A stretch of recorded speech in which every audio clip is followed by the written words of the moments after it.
You sat across from your doctor. 2 numbers were written down. A quick diagnosis followed: high blood pressure. Then came the prescription. A small tablet. Once a day, handshake, appointment over. No real explanation, no deep conversation. No clarity about what's actually happening inside your body. Just a quiet understanding: take this, and things will be okay.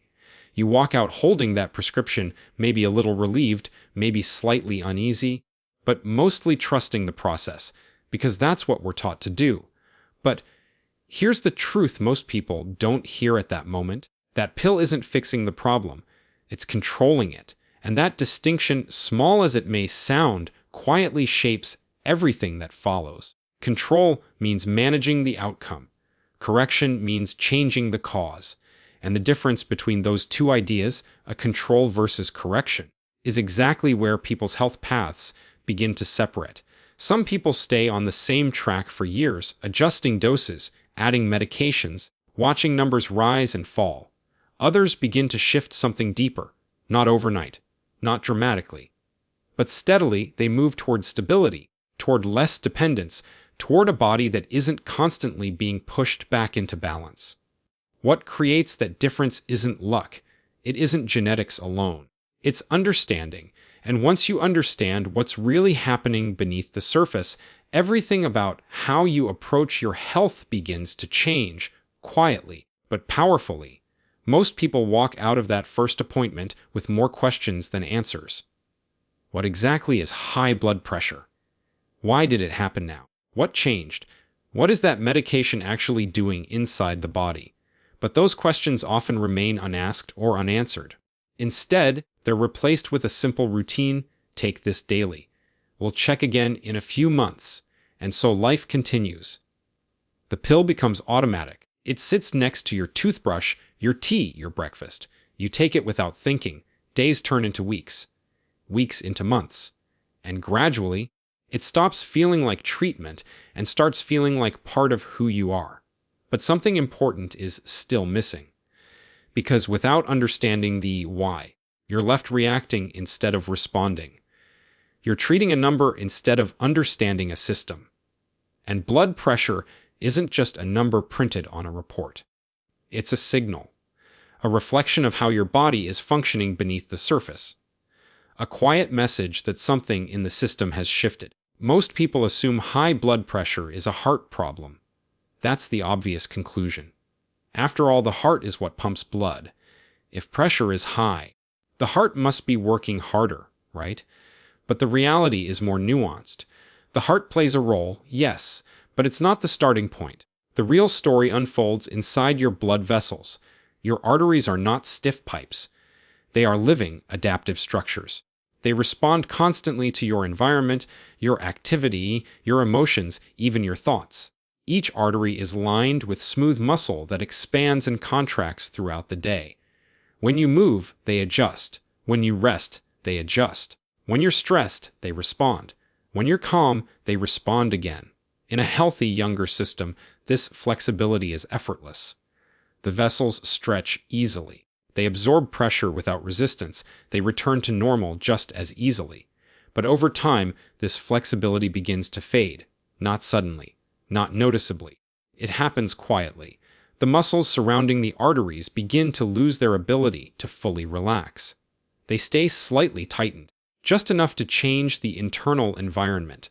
Like a rubber band that's been stretched too many times, they don't snap back the same way. Now imagine pushing the same volume of blood through vessels that are just a little narrower than before. There's no dramatic blockage, no sudden event, just a subtle increase in resistance. And with that resistance comes pressure.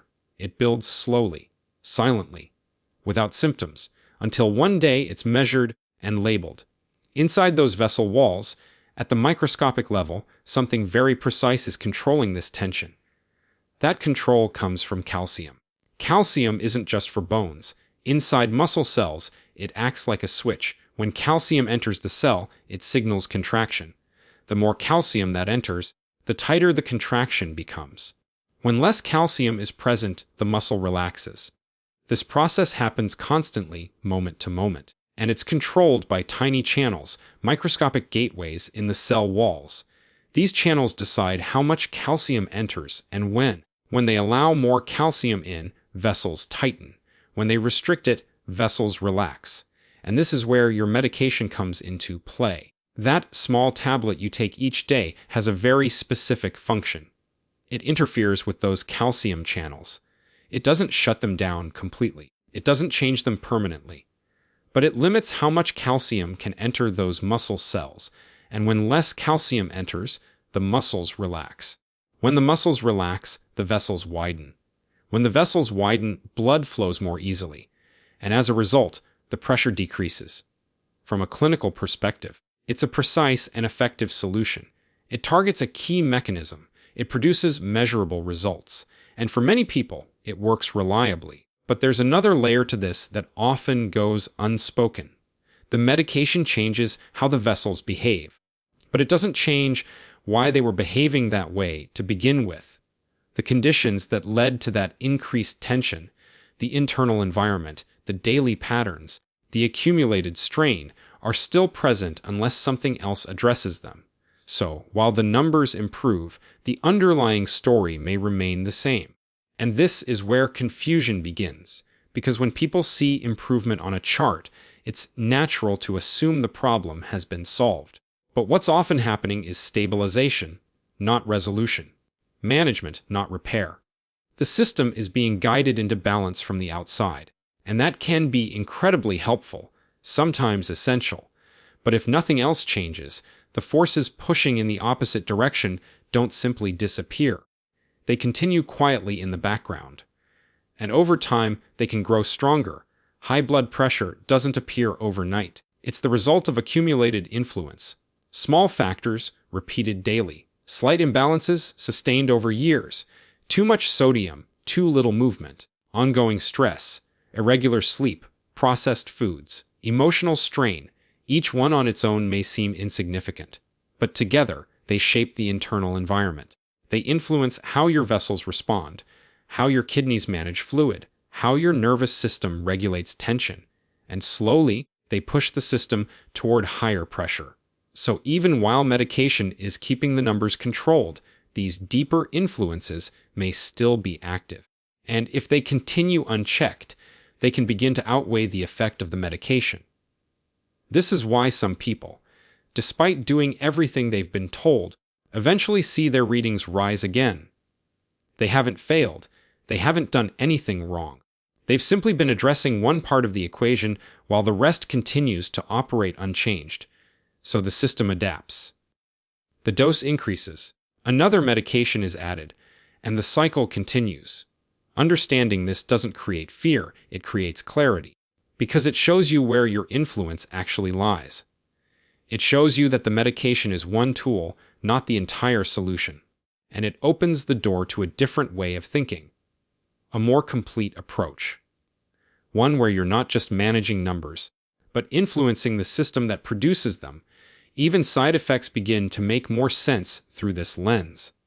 Swelling in the feet or ankles, for example, can feel alarming, but when you understand that relaxed vessels allow more blood to reach smaller capillaries, it becomes easier to see why fluid might shift into surrounding tissues. It's not random. It's a result of changed circulation. The same applies to warmth, flushing, or a sense of heaviness early on. These aren't necessarily signs of harm. They're signs of adjustment. Your body responding to a new internal state. And even small details, like the interaction with grapefruit, become meaningful. Because once you understand how the medication is processed, you begin to see how external factors can influence its behavior. This is where awareness turns into empowerment.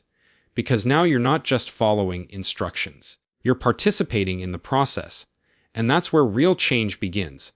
Not by replacing the medication, not by rejecting it, but by supporting it, working alongside it, shaping the internal environment in a way that makes balance easier to maintain.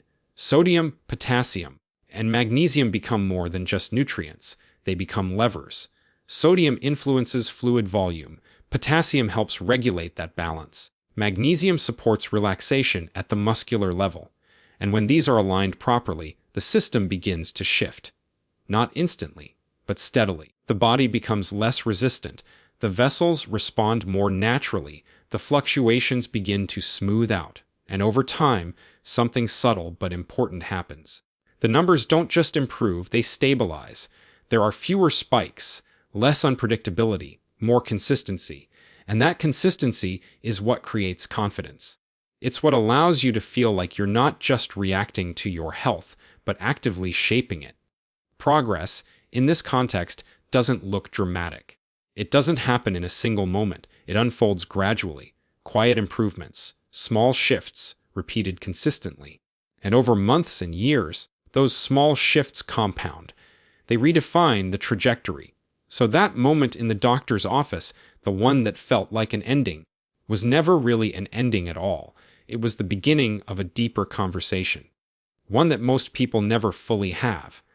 A conversation about how your body works, what influences it, and how your daily choices interact with those processes. The pill plays a role, an important one. But it's only part of the picture. Understanding is what completes it. And that understanding, applied gently, consistently, over time, is where the real difference is made.